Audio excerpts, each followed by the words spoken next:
Hello everybody, Christian from Treasure Town here, and today we're going to be speaking about the 1897 Indian head penny. So there's a lot of these out there. They have some fun history, some good value, but I'll be explaining all of that. There's also a few of these that are, because of a small difference, that if you look closely you might be able to find. Some of them are going to be worth way more than the rest and a lot more rare because they are a cherry picker variety or just a variety in general. And this video I'll show you where to look for on the coin to make sure that you don't have one and you don't realize it, because that would be a shame, so that you can sort of have exactly the knowledge you need to know in terms of tackling these 1897 pennies. You can go out and find them after watching this video, or you can just make sure that you're not giving up a lot in your own collection. But yeah, I'll show you where to look for it. Then we'll go to a PowerPoint presentation. I'll talk over it. I have some clear photos to illustrate what I'm talking about, and then the different prices that you can expect depending on condition. But it's a good one to know about. Let's get right into it. And here we've got the 1897 Indian head cent.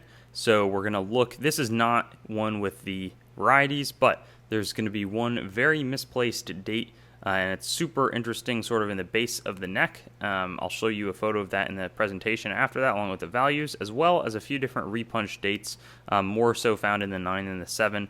But that's where you want to be concentrating, sort of that lower half, but it's a little bit different in the sense that you want to also check out the neck of the person in the portrait. So here we've got the first of these 1897 varieties, and this misplaced date is definitely one of the cooler ones because it's just prominent and coming right out of the neck as opposed to being in the denticles. It just looks a lot more interesting, and there's a lot more collector interest in it. So a VF20 goes for about $200. AU55 is like a $450 coin, and then a Mint State 64 red, that is literally like a $4,000 coin. And that's pretty significant. 1897, maybe I think a little bit more expensive in sort of the red, brown, and red, just regardless of what the coin, if it has a variety or not. But still, like a Mint State 64 red brown at least is like a $300 coin. Mint State 64 brown is only like maybe $90 or so. So all the VF21s are like $1 without the variety. So you can see there's a huge amount that finding one of these will add value-wise, and there's a little more collector interest. A lot of these, like the repunch dates, are much less liquid just because there's a lot of repunch dates. It can be a little tougher to move, though they are still really cool. So VF20 here, $50 as opposed to like one. AU55, $125 as opposed to like 10. Mint State 65 red brown, I want to say like 500 versus like 250, 300. You can see it pretty clearly inside of the 9, or 8, but really, and the 9, really prominent down at the base of the 9. Really nice repunch date.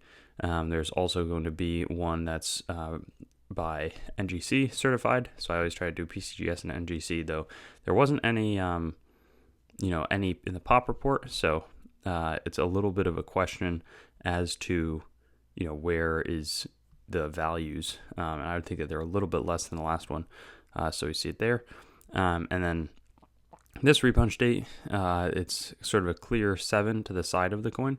And again, none in the pop report, but I would think that it's pretty similar to the FS listed, but the FS listed is going to have a little bit more interest compared, just because it's a little bit more dramatic of a repunching, but it's also, these two are the ones that are by PCGS, the Varieties Plus. I think they're still sort of carving out their own market, and we'll see if the Cherry Picker's Guide expands or what happens, but either way, here's the full picture on the 1897 Indian head penny. Thanks for watching the video. I'd encourage you to like, comment, and subscribe to the channel to stay updated. I've also got Facebook, Instagram, and Twitter, so you can follow me there. TreasureTownYT.com is the main channel website. Definitely give that a visit. I've got a lot of information about me up there and the channel. CoinGrabBag.com as well currently redirects there, but it's some good opportunities for very fair grab bags, both made by me and other sellers. A lot of different options, so that's a good way to support. There's also TreasureTownCoins.com. In the future, my coin dealing operation will be done out of that website. CoinMeltPrice.com for updates on the melt prices of your coins, both US and world. A lot of resources in that website. And then coinsmetalscards.com being developed right now as a marketplace and news source for coins, metals, cards, and collectibles in general. So I'll see you on my future videos. Looking forward to seeing you there, and hope you have a good day.